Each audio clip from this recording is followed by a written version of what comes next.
رفیق، امروز میخوام یه حقیقتی رو بهت بگم که اگه بفهمیش دیگه هیچ وقت زندگیت مثل قبل نمیشه. ببین، تو از اون چیزی که فکر میکنی به موفقیت نزدیکتری، خیلی نزدیکتر. ولی مشکل میدونی کجاست؟ اینه که نمیبینیش، چون موفقیت مثل زلزله نمیاد، مثل رشد یه نعنا توی باغچه است. اولش هیچی دیده نمیشه، اما بعد یه مدت میفهمی یه جوری رشد کردی که از خودت هم جلو زدی. حقیقت اینه که تو فقط با 1% پیشرفت روزانه میتونی توی 1 سال 37 برابر بهتر بشی.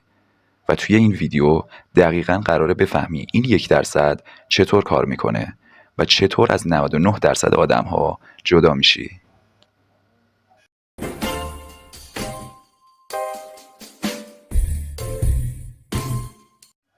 بذار خیلی ساده بگم واسط. پیشرفتای کوچیک وقتی روی همدیگه جمع میشن یه دفعه میتونن منفجر شن. مثل قانون مالیات مرکب یا سود مرکب.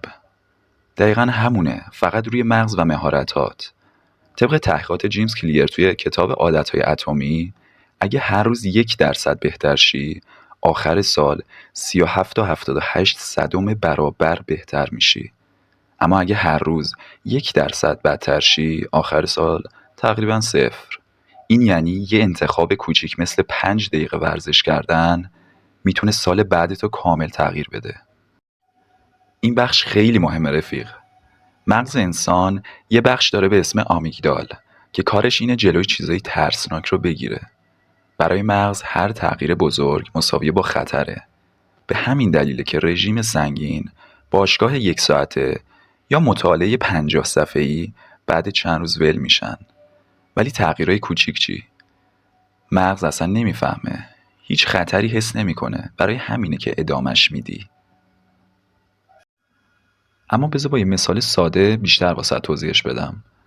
اگه اول ماه 100,000 تومان داشته باشی و هر روز فقط 1% بهش اضافه بکنی، آخر ماه یه چیزی حدود 134,000 تومان پول داری. درسته عددهایی که به کار بردم خیلی سطحی و پیش پا افتاده به نظر میرسن، ولی خواستم فقط مثالی رو بزنم تا اثر کارهای کوچیک توضیح داده بشه واسط. این یعنی که انتخاب کوچیک آیندت رو میتونه بسازه یا حتی خرابش بکنه.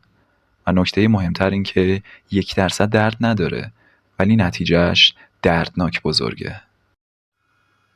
مشکل اکثر افراد اینه که میخوان یک شبه زندگیشون رو ریست کنن. مثلا میگه از فردا صبح زود، باشگاه، درس، کار، مدیتیشن، زبان، رژیم، خواب منظم یا حتی کم کردن گوشی. خب واقعا این ترسناکه. معلومه که میترسونه مغز رو. برای همینه که 99% مردم بعد 1 هفته کلاً ول میکنن، چون اشتباه شروع کردن. ما فکر میکنیم اگه امروز 10 صفحه کتاب بخونیم فردا آدم باسوادتری میشیم، یا مثلا اگه امروز باشگاه بریم فردا قراره خوش‌هیکل‌تر بشیم. در صورتی که اینطور نیست. تغییرات کوچیک اولش نامرئی‌اند و این نامرئی بودن باعث میشه گول بخوریم و ادامه ندیم. در واقع تو بذر رو امروز میکاری، ولی فردا سبز نمیشه. ولی این به معنی بیفایده بودن هم نیست. ریشه ها زیر خاک شکل میگیرن. خب رفیق، همه این صحبت ها رو کردیم تا برسیم به اینجای کار، یعنی عمل کردن. فقط یه نکته قبلش بهت بگم، اینکه لازم نیست همه چیز رو با هم همزمان تغییر بدی. به طور مثال از چیزهای مختلفی که توی زندگیت هست 3 تاشو میتونی انتخاب کنی، مثل سلامتی، یادگیری، پول، روابط، نظم، مهارت کاری، زبان یا حتی آرامش ذهنی. یادت باشه 3 تا دونه کافیه. اگه بخوام واسط مثال بزنم، فقط 3 دقیقه ورزش کردن، فقط 1 کلمه زبان، یا حتی فقط 1 صفحه مطالعه یا 1 دقیقه تنفس. اگه زیاد شد هر کدومش میتونی نصفش کنی، یا حتی اگه باز هم زیاد بود میتونی بازم نصفش کنی تا جایی که خندت بگیره از کوچیک بودنش. هر کاری بیشتر از 2 دقیقه طول کشید کوچیکترش کن. روزایی هم که حس و حالشو نداری حداقل 1 دقیقه از کارو انجام بده تا عادتت نسوزه. این قسمت مغزو معتاد میکنه. چطوری؟ یه دفتر یا یه برنامه رو باز کن، هر روز فقط یه تیک بزن که امروز بهتر شدم یا نه. همین تیک کوچیک پایه اصلی عادت‌سازیه. یه مثال قوی هم که توی این بحث هست، مصاحبه با یک قهرمان 2 ماراتون المپیکه که خبرنگار ازش میپرسه راز موفقیت چیه و اون یه جواب خیلی ساده ای میده. این که اول پای راستم رو گذاشتم و بعد پای چپم رو و همین کار رو میلیون ها بار تکرار کردم تا اینکه تونستم به قهرمانی برسم و فقط 1% مداومت در انجام اون کار. حالا توی این مسیر که قراره بریم 3 تا اشتباه رایج هم وجود داره. اولیش توقع نتیجه سریعه. تو بذری که امروز میکاری و نباید فردا انتظار سبز شدن داشته باشی ازش. اشتباه دوم ول کردن بعد 2-3 روزه. اگه یه روز انجام ندادی مهم نیست، ولی 2 روز پشت سر هم نه، چون مغز فکر میکنه عادت شکست خورده.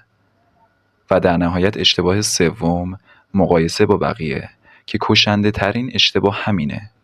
تو اصلا حق نداری خودتو با آدمای اینستاگرام و کوچه خیابون مقایسه کنی. فقط و فقط میتونی خودتو با نسخه دیروز خودت مقایسه کنی.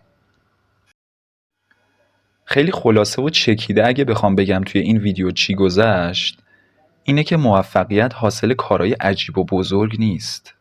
نتیجه تغییرات کوچیکیه که انقدر تکرارشون کردی که یه روز تبدیل شدن به یه چیز بزرگ.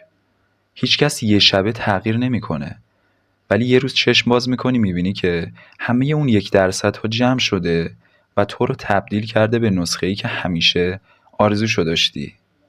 پس امروز از همین الان فقط یه کار کوچیک انجام بده، حتی در حد 30 ثانیه. این اولین قدم تو میتونه توی مسیر 37 برابر بهتر شدنت باشه.